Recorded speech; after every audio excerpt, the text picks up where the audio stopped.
Two flashes, two mushroom clouds, and the world entered the nuclear age. In August 1945, Hiroshima wasn't just a name. It was a city with streetcars, bridges, and a river that split into 6 arms.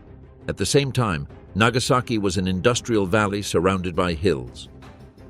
But over both cities, a question no manual had answered was about to be tested. What happens when science and war shake hands?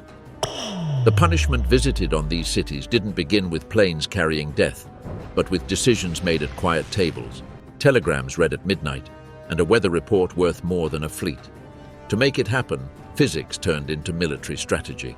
But how were the target cities chosen from maps and aerial photos? Why was Kyoto removed from the list while Hiroshima stayed on it? How did a T-shaped bridge become the aim point and a mountainous valley redraw the destruction? And how did the combination of Hiroshima, the Soviet entry into the war, and Nagasaki achieve in a few days what years of total war had failed to do? Today, we'll tell how those two missions came to be, from the Manhattan Project to the modified B-29s, from Trinity to H-Day, from an emperor who hesitated to a surrender that halted the killing and opened another era, with rigor, no embellishment, and respect for those who lived it in flesh and in silence. But first, if you're new to the channel, subscribe and hit the bell. Here we walk through the facts that shaped the world, with clarity and context. Today it's Hiroshima and Nagasaki, decisions at the limit, flights above the clouds, and the start of the atomic age. And now, let's begin. Command, this is Enola Gay. We are approaching the initial point. Over. Weather is clear and visibility is excellent. Command.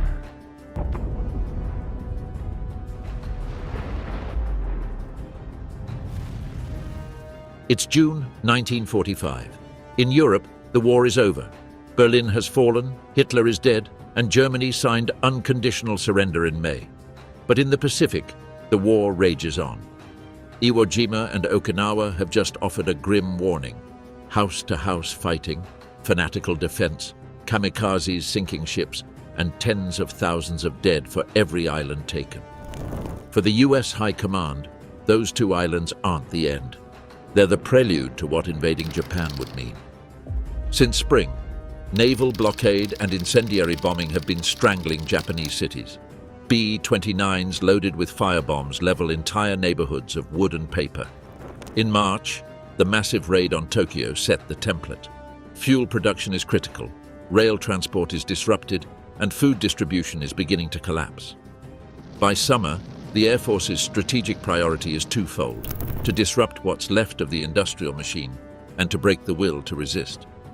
Only a few months later, the Manhattan Project reached its climax. On July 16, 1945, in the New Mexico desert, the Trinity test confirmed that the plutonium implosion bomb worked. It is the first nuclear detonation in history. The estimated yield is around 18 to 20 kilotons. For those involved, the essential doubt is gone. The new weapon isn't theoretical, it's real and devastating. With this ace up its sleeve, the United States, the United Kingdom, and China issued the Potsdam Declaration 10 days later, demanding Japan's unconditional surrender. The three governments warn of utter destruction if the Japanese government refuses. But the declaration does not explicitly guarantee the preservation of the emperor, something some, like Secretary of War Henry Stimson, had suggested, including to make Japanese acceptance easier. Inside the Japanese government, the Supreme Council for the direction of the war is split. On one side, the Peace Party, figures like Foreign Minister Togo, seek Soviet mediation. On the other hand, those who want to fight on hope to inflict massive casualties on any US invasion, forcing the enemy to offer better terms in a new negotiation. Yet they all share the same obsession: preserving the kokutai, the national essence, which in practice meant maintaining the imperial institution. Japan prepares to defend the home islands. Plan Ketsugo focuses primarily on resisting in Kyushu, where the Japanese correctly assume the first large-scale invasion will land. They mobilize divisions, civilian militias, and kamikazes to saturate the beaches and approaches. Allied intelligence detects the buildup. In July and August, estimates of Japanese troops on Kyushu soar into the hundreds of thousands. The message to Washington is clear: invasion will cost far more than expected. The Allied plan to invade Japan, Operation Downfall, has two phases. The first, Olympic, would begin with the assault on Kyushu in November 1945. The second phase, Coronet, would be a spring 1946 assault on the Kanto Plain.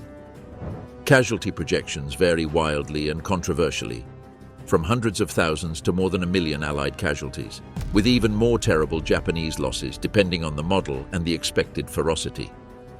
As reconnaissance reveals more Japanese divisions in Kyushu, planners revise numbers upward. Everyone agrees. At best, it would be a bloodbath. At worst, something without precedent. Against this backdrop, in May-June, the Interim Committee, chaired by Secretary of War Henry L. Stimson, debates how to use the new weapon. Should there be a demonstration in an uninhabited area, a prior warning, or a direct strike on an urban military target? Notes record debates about military impact, psychological effect, and diplomatic considerations, including what to say or not say to the Soviet Union. The consensus that emerges is to use the bomb without specific warning against a target that would hasten Japan's surrender. Add to this the domestic and Allied pressure to end the war quickly. US public opinion, exhausted after Okinawa and unprecedented losses to kamikazes, sees every extra month costing tens of thousands of lives. Planners also weigh atomic diplomacy. Using the new weapon could force Japan's surrender and, at the same time, shape the Soviet posture in Asia and Europe. Intelligence provides signals and aerial photos confirming Japan's logistical degradation, as well as the pace of coastal fortification. In Tokyo, rationing and power cuts erode morale, while the High Command repeats that 100 million will die together, if necessary. By late July, the board looks like this. Blockade and firebombs are ravaging cities. Trinity worked, the Potsdam Declaration is public. Japan is betting on Ketsugo and probing Moscow. Meanwhile, Operation Downfall waits in the wings with terrifying casualty estimates. The clock is ticking. Summer is reaching a boiling point. By then, many senior military and political leaders are asking the first hard question: where should we drop the bomb? On May 10th to 11th, the Target Committee meets at Los Alamos to review the list of candidate cities. The initial list is long, but it is narrowed down to cities considered suitable: Hiroshima, Niigata, Kokura, and Kyoto. The committee uses criteria such as military-industrial importance, size sufficient to measure damage, and largely intact urban fabric to evaluate effects. Kyoto was later removed at Stimson's direct intervention.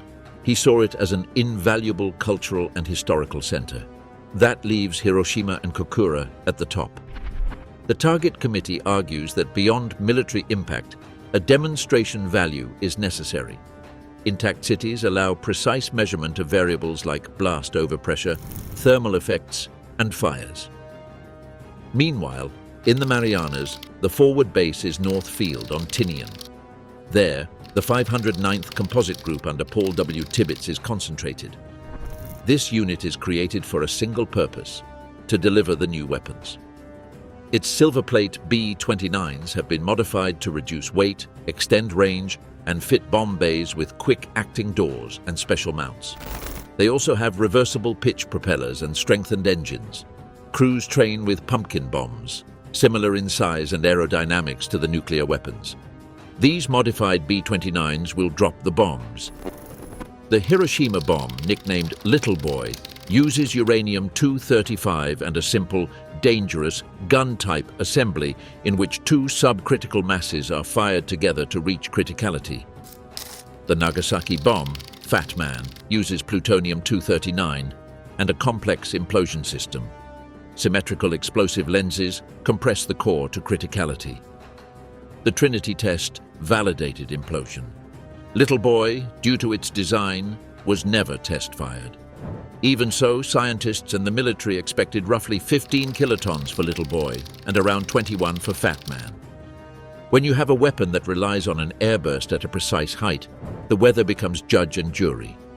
Clouds, high-altitude winds, and visibility determine whether the bomber can see the aim point and release visually.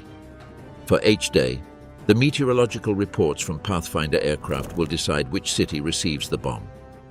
To maximize blast damage and reduce local fallout, the bombs are set to detonate in the air, roughly 600 meters over Hiroshima and about 500 meters over Nagasaki. That airburst will spread destruction across a wide urban area. The Hiroshima mission Tinian 245. Enola Gay, a B-29 piloted by Paul Tibbets, takes off. Instrumentation and photography aircraft accompany it. On board are, among others, Bombardier Thomas Ferriby, navigator Dutch van Kirk, weaponeer Deke Parsons, and assistant Maurice Jepson. The bomb, little boy, is partially armed. Final arming will be done in flight. En route, Captain Parsons completes final arming, assisted by Jepson, following a protocol to minimize risks during takeoff and climb. The support aircraft, the Great Artiste and Necessary Evil, handle instrumentation and photography and take station. The plane gains altitude, passes over Iwo Jima, and heads to the rendezvous with the support craft. Meteorological reports have confirmed clear skies over Hiroshima. The priority is a visual aim on an unmistakable point. 8:15 local time. Enola Gay begins the approach. The aim point is the Aioi T-Bridge, a distinctive urban landmark in the Ota River Delta. Ferriby releases the bomb.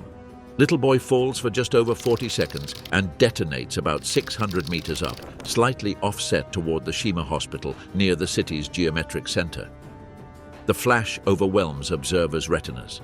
Seconds later, the shockwave rocks the planes. Below, an instant ring of destruction crushes structures and sparks fires across the city. Ground Zero lies virtually over Shima Hospital. The airburst maximizes overpressure damage against low-rise wooden buildings. The thermal pulse ignites combustibles. Firestorm winds drive the flames. For the crew, the key is that the mushroom cloud rises, the drop is good, and they break away to avoid turbulence and potential damage from reflected overpressure. Coded messages report successful result. The cloud surges beyond 10,000 meters, visible for hundreds of kilometers, while the crew maintains radio discipline and checks systems. Below, hell has begun. Within minutes, central Hiroshima is laid waste. Initial radiation blasts those in line of sight. The shockwave collapses buildings. The thermal pulse chars surfaces and exposed skin. A firestorm begins, feeding on the city's material. Human silhouettes are imprinted on stone and bridges. By late morning and midday, black rain begins to fall. Heavy drops mixed with soot and radioactive material, especially west and north of the city. Fleeing survivors find their clothes soaked in a dark liquid. Local historians later mapped the black rain areas. Not all are within the zone of maximum destruction, but they worsen exposure for those who survived the initial flash. The medical system collapses. Many are dead or injured. Buildings are destroyed. The diary of Dr. Michihiko Hachiya, director of the communications hospital, describes the chaos. Burned bodies, temporary blindness, intense thirst, suppurating wounds, nausea, and hair loss in the days that follow. It's a crucial window into the hours and days after. The first hours are marked by extreme improvisation. Schools, temples, and offices become aid posts. Lack of water and dressings aggravates burns and penetrating wounds. Radiation sickness appears with nausea, vomiting, headache, and days later, fever, purpura, and hair loss. Accounts describe skin hanging like clothes and burns patterned by the kimono fabric. Rail lines are cut, telephone and telegraph lines severed. Army units try to clear routes across the delta, but the firestorm blocks them. Survivors describe sepulchral quiet broken by groans and the creak of structures. The shortage of doctors and surgical supplies turns amputations and debriding into crude procedures with scant anesthesia. And it was only beginning. 3 days after Hiroshima, the Soviet Union declares war on Japan, honoring its Yalta pledge to attack in the Far East within 3 months of Germany's defeat. On August 9th, hours before Nagasaki, the Red Army launches Operation August Storm in Manchuria. 3 fronts conduct a lightning offensive, executing pincer movements across deserts, mountains, and steppe.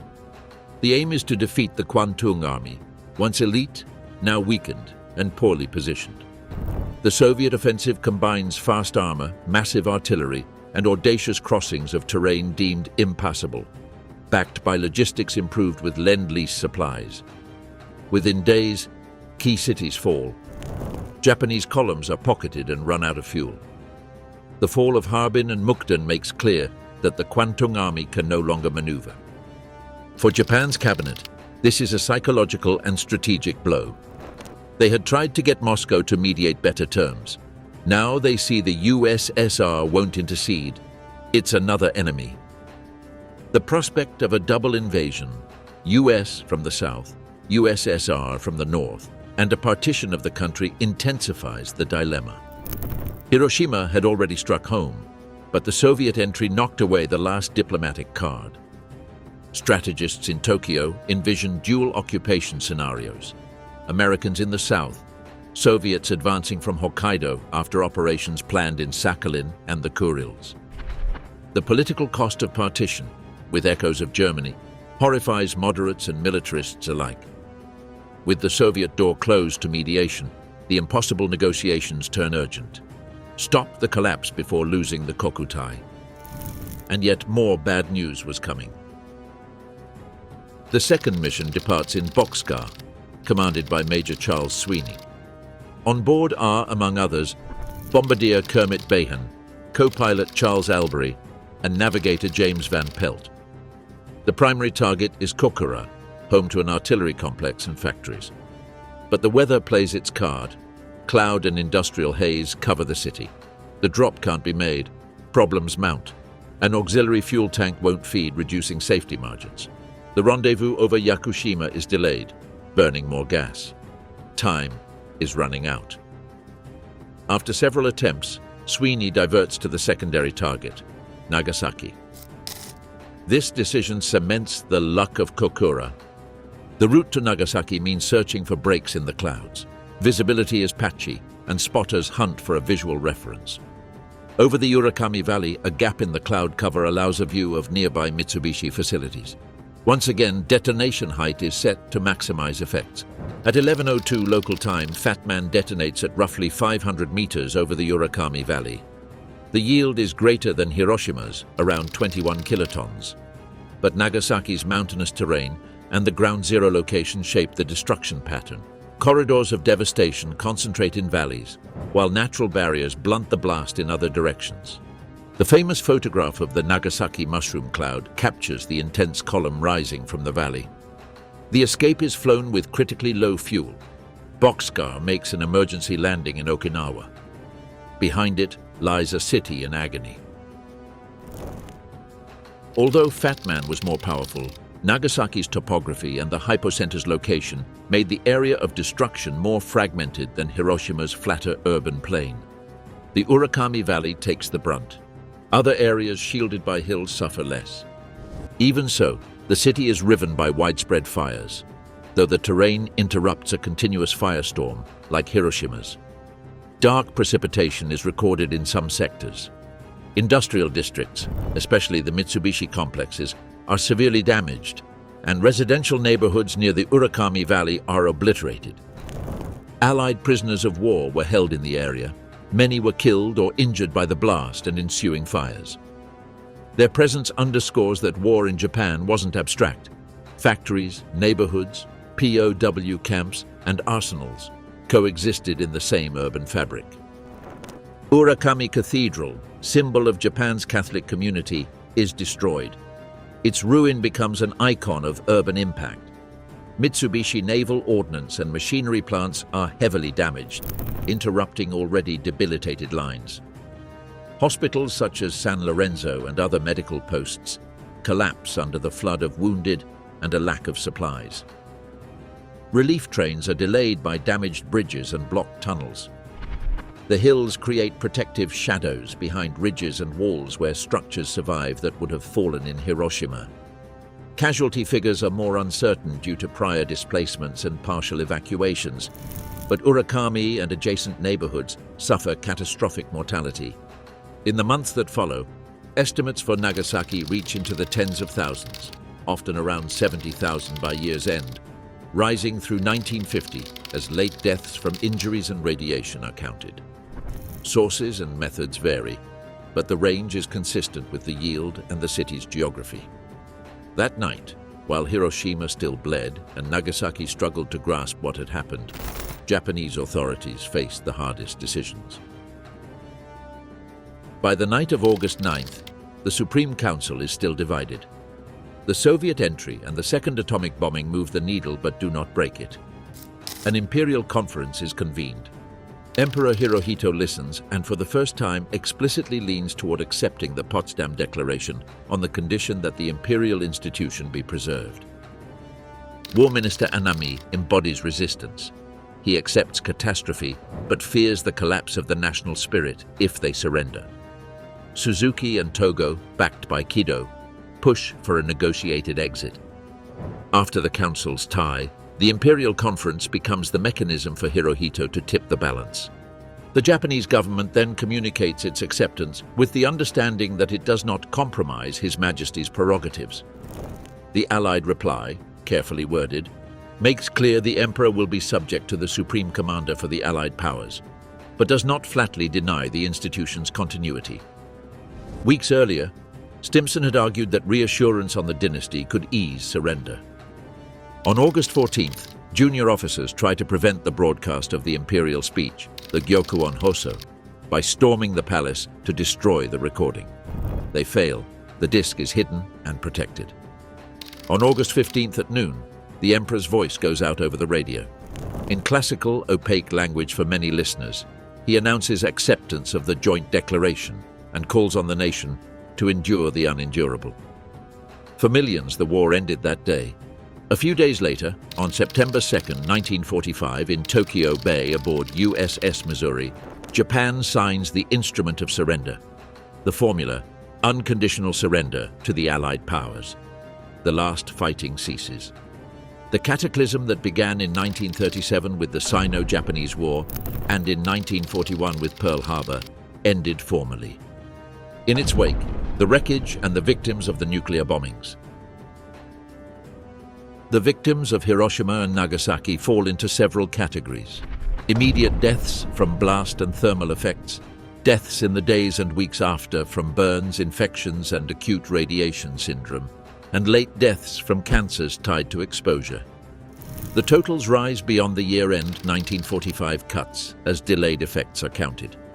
Within a few hundred meters of the hypocenter, survival is minimal. The farther out, the higher the odds, and shelter quality matters. Reinforced concrete versus wood, basements versus open floors. Imploding windows cause mass lacerations from glass. Thermal burns leave stark contrasts between covered and exposed skin.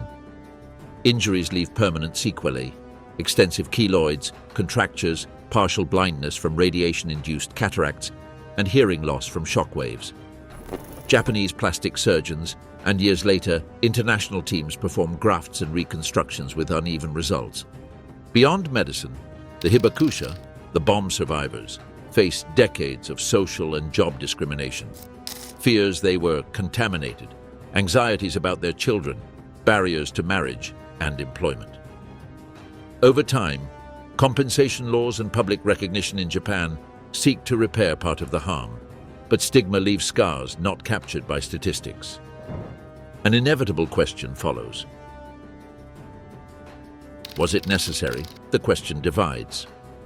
Some argue that compared to Downfall and Ketsugo, using the bomb averted millions, or at least hundreds of thousands, of deaths and forced a rapid surrender, saving Allied and Japanese lives overall. Others contend Japan was already near collapse. Blockade and firebombing had wrecked industrial capacity, and the Soviet entry would have forced surrender within weeks, without 2 atomic strikes. Multiple alternatives were considered. In May and June, the interim committee weighed a technical demonstration in an uninhabited area, an explicit warning before attack, or delaying decisions to see the Soviet effect. After weighing psychological impact, the risk of a fiasco if a demonstration failed, and the desire to end the war quickly, the committee leaned toward use on an urban military target without specific warning. In a 1947 article, Stimson argued that the decision sought to end the war as soon as possible. Here lies the historiographical crossfire. Some memoranda projected very high invasion casualties.